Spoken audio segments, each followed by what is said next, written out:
Hello दोस्तों, welcome back. इस video में बात करने वाला हूं मैं आप सबके साथ एचडीएफसी बैंक के बारे में। तो बात ये करूँगा कि अभी के सिचुएशन में, क्योंकि आपको देखना पड़ेगा कि जो फॉल है हाई से बहुत अच्छा खासा हमको फॉल देखने के लिए मिला है और उसके बाद ये वैल्यूएशन काफ़ी सस्ते हो चुके हैं, बहुत लोग ऐसा बोल रहे हैं। तो इस वीडियो में हम वही देखेंगे कि वैल्यूएशन के बेसिस पे क्या अभी हम इस बैंक में ऐड कर सकते हैं कि नहीं कर सकते। उसके साथ साथ ये भी देखेंगे कि कंपनी के ऊपर जो मैनेजमेंट के ऊपर एक क्वेश्चन आ रहा है उसका कंपनी पे क्या इम्पैक्ट पड़ सकता है और किस वजह से जो एचडीएफसी बैंक है उसने इतने सालों तक, लगभग 2 साल जैसा हो गया, एचडीएफसी बैंक ने कुछ परफॉर्मेंस नहीं दिया है। और उसके साथ साथ मैं ये भी डिस्कस करूंगा कि मेरे जो फ्रेमवर्क है, मेरा जो इन्वेस्टिंग का फ्रेमवर्क है, उसमें एचडीएफसी बैंक फिट बैठता है कि नहीं बैठता है, ये भी आपको मैं लास्ट में बताने वाला हूँ। तो चलिए सबसे पहले देखते हैं कि मेन प्रॉब्लम क्या हुआ है।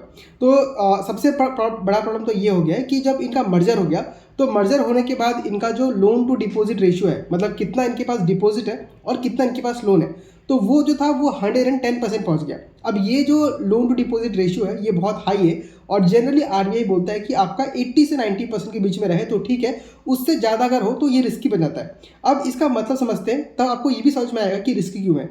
क्योंकि देखिए, बैंक का मेन काम क्या है? डिपॉजिट लेना और लोन देना।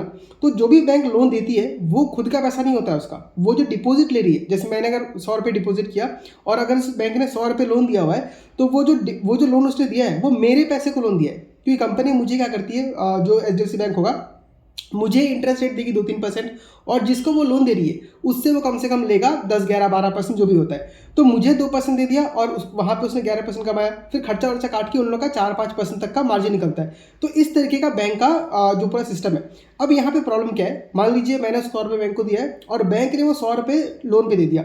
अब अगर मैं ये पैसा वापस लेने जाता हूँ तो बैंक को मुझे पैसा दे नहीं पाएगा, क्योंकि वो जो 100 रुपये है उसने तो लोन पे चढ़ा दिया हुआ है। तो इसलिए मतलब आरबीआई क्या बोलता है कि आप मैक्स टू मैक्स 80 या 90% तक ही दे सकते हैं। उससे क्या होता है कि मेरे पास कुछ बफर बचा रहेगा। जैसे नॉर्मली क्या होता है, अगर मैं 100 रुपये डाल रहा हूँ तो बहुत ज़्यादा चांसेस है कि मैं फुल पैसा नहीं निकालूंगा, कुछ 10-20% निकालूंगा, 10-20 रुपये निकालूंगा, वो भी ट्रांजेक्शन करने के लिए। तब बैंक मुझे आराम से दे सकता है। अब ये मैंने सिर्फ एक कस्टमर को लेकर समझाया, अगर लाखों करोड़ों कस्टमर बन जाते हैं तो ये आपको समझ में आ जाए कि हमेशा हर आदमी फुल पैसा को निकालने के लिए नहीं जाता है, कुछ लोग ही निकाले जाते हैं, जिसके लिए बैंक एक मतलब अपने पास कुछ मतलब फंड को रखता है कि लोग अगर पैसा लेने के लिए आए तो उनको पे किया जा सके।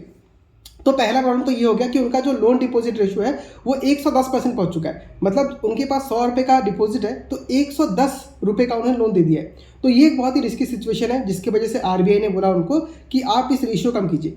अब ये रेशियो को कम करने का दो तरीका है। एक तो आप लोन बांटना बंद कर दीजिए, जो रिकवरी है वो कर लीजिए, और दूसरा तरीका ये है कि आप डिपॉजिट को बढ़ाइए। तो देखिए, यहाँ पे बैंक को दो तरफ से मार खाने को मिल रहा है, क्योंकि अगर वो लोन बांटना बंद कर देगी तो बैंक का मेन बिजनेस बंद हो जाएगा, वो तो कर नहीं सकती। लेकिन आरबीआई ने बोला कि आप लोन बांटना बंद मत करो, बट उसके रेट को कम करो। अगर उस मतलब लोन को बांटने का रेट कम नहीं करोगे तो ये जो रेशियो है ये आपका कंफर्टेबल लेवल पे नहीं आएगा। तो दूसरा कंपनी पे क्या फोकस करना है कि डिपॉजिट रेट्स को मैं हाई बढ़ा दूँ।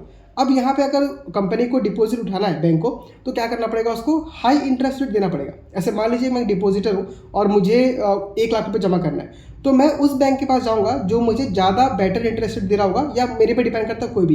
तो अगर एचडीएफसी बैंक को ज़रूरत है डिपॉजिटर का, तो उसे ऐसा कुछ लालच देना पड़ेगा, उसको कुछ ऐसा इंसेंटिव देना पड़ेगा कि डिपॉजिटर उसके पास से जाए।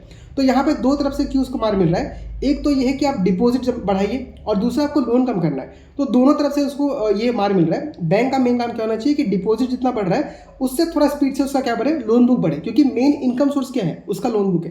पहला प्रॉब्लम तो ये हो गया। इसके वजह से आपने देखा होगा कि इसके लोन बुक में ग्रोथ भी नहीं कर पा रहे। मैक्स टू मैक्स वो लोग 10-11% का ग्रोथ कर रहे हैं, जबकि बाकी बैंक जो है, जो छोटे बैंक हैं उनसे, वो लगभग 15-16-20% तक का ग्रोथ दिखा रहे हैं। तो जो लोग ग्रोथ इन्वेस्टिंग करते हैं, जो ग्रोथ को चेज करते हैं, वो तो एचडीएफसी बैंक से निकल जाएंगे। पहली बात तो ये है। दूसरा बात हमको देखने के लिए ये मिल रहा है कि आपका जो कुछ इन्होंने जो लोन देके रखा हुआ था, लोन नहीं, जो मान लीजिए 81 बॉन्ड्स बोल के चीज़ होता है। जैसे मान लीजिए अगर मैं एक सीनियर सिटीजन हूँ, तो मुझे अगर बैंक में पैसा डालना है, जमा करना है, तो मेरा मेन एम क्या होगा कि मेरे को सेफ्टी मिले, मुझे कुछ पैसा मिलेगा, कम मिलेगा चलेगा, बट वो पैसा डूबना नहीं चाहिए।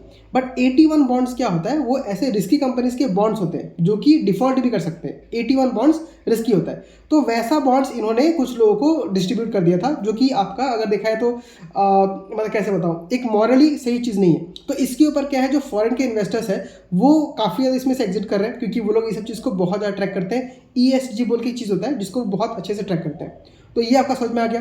नेक्स्ट ग्रोथ के बारे में बात किया तो लोन बुक में ग्रोथ बहुत ही कम है, तो उसकी वजह से भी क्या है HDFC बैंक जो है अच्छे से परफॉर्म नहीं कर पा रहा है।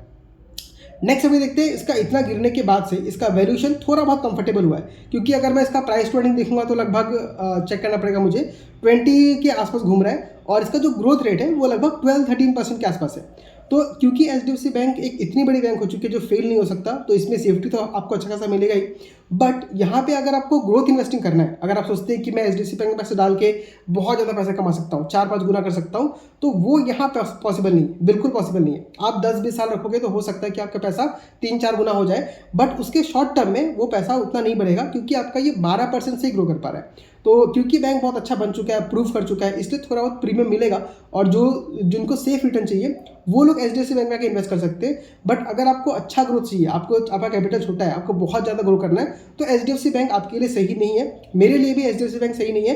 हाँ, अगर बीच में उसका वैल्यूएशन सस्ता होता है, जैसे कि अभी पहुंच चुका है, तो 10-12% या मान लीजिए 20% तक का ग्रोथ के लिए शॉर्ट टर्म में आप लगा सकते हैं।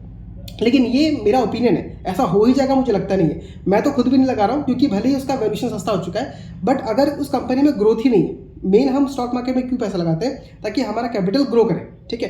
तो अगर बिजनेस ही ग्रो नहीं कर पा रहा है उतने स्पीड से, तो कैपिटल कैसे ग्रो करेगा। और आप देख भी चुके हैं कि मार्केट में कितना सारा मतलब कंपनी है जो बहुत अच्छे तरीके से ग्रो कर रहे हैं, बट HDFC बैंक है जो है वो ग्रो नहीं कर पा रहा है। वो तो एक बहुत ही वेल नोन बैंक है, बहुत अपने आप को प्रूव कर चुकी है, इसलिए वो टिका हुआ है। वरना अगर फॉल भी देखेंगे तो लगभग ये 1000 या 1200 तक घूम रहा था क्या, वहाँ से करेक्शन हमको लगभग 700 का दिख रहा है, तो 30% का करेक्शन तो मुझे दिख रहा है। तो ऐसा नहीं कि जो बड़े बड़े बैंक्स है या जो एस्टेब्लिश्ड कंपनी है उनमें करेक्शन नहीं आता है, करेक्शन इनमें भी आता है। तो मेन बात वो है कि आपको अगर फोकस करना है तो ऐसे कंपनीज में कीजिए जो ग्रोथ अच्छा खासा दे रहे हैं, क्योंकि अभी का मार्केट कैसा है, बियर मार्केट चल रहा है, तो जो कंपनी ग्रोथ दिखा रही है, जो नहीं दिखा रही है, उन सब में करेक्शन देखने को मिला है।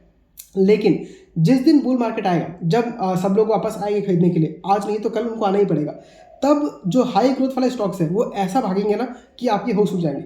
ऐसे ऐसे स्टॉक्स देखा है मैंने जो एक साल में आपका 10 गुना, 5 गुना, 20 गुना हो चुका है, 4 साल में 10 गुना हो चुका है। तो ये पावर है ग्रोथ का, क्योंकि अल्टीमेटली स्टॉक मार्केट में बात वही है, ग्रोथ ग्रोथ एंड ग्रोथ। आपको मेरा बात थोड़ा बहुत कॉन्ट्रोवर्शियल लग सकता है कि बहुत लोग बोलते हैं कि आपको स्टेबिलिटी की तरफ जाना चाहिए, बट ऐसा नहीं है। बहुत लोग इसलिए डिविडेंड को भी बहुत फोकस करते हैं कि कंपनी डिविडेंड देता है कि नहीं, लेकिन मेरा सोचना ये है कि कंपनी का डिविडेंड दे रहा है, इसका मतलब कंपनी को बिजनेस में लगाने के लिए आइडियाज़ नहीं है। मान लीजिए कंपनी ने आज 100 रुपये का प्रॉफिट किया और उस 100 रुपये में से मान लीजिए वो 4 रुपये डिविडेंड दे रहा है, तो ये मेरे को गलत क्यों लगता है, क्योंकि अगर वही 4 रुपये कंपनी फिर से बिजनेस में लगा सकता, उस पैसे को और बड़ा कर सकता, तो मुझे ज़्यादा बेनिफिट होता। बट कंपनी डिविडेंड अगर दे रही है, इसका मतलब ये है कि कंपनी को उस पैसे को इन्वेस्ट करने का आइडियाज़ नहीं मिल रहा है। बहुत हल्का फुल्का डिविडेंड मिलता है, वो समझ में आता है, लेकिन वो ग्रोथ करने के बाद, लेकिन जब आप ग्रोइंग फेज में है उस टाइम पे अगर डिविडेंड दे रहे हैं तो ये मेरे लिए बहुत ज़्यादा नेगेटिव होता है। तो HDFC बैंक का नेट मेरे को लगता है फिलहाल जो मेरा जो इन्वेस्टिंग स्टाइल है गार्प का, ग्रोथ एट रीजनेबल प्राइस। अगर आपको इसके बारे में जानना है तो कमेंट करके बताइएगा,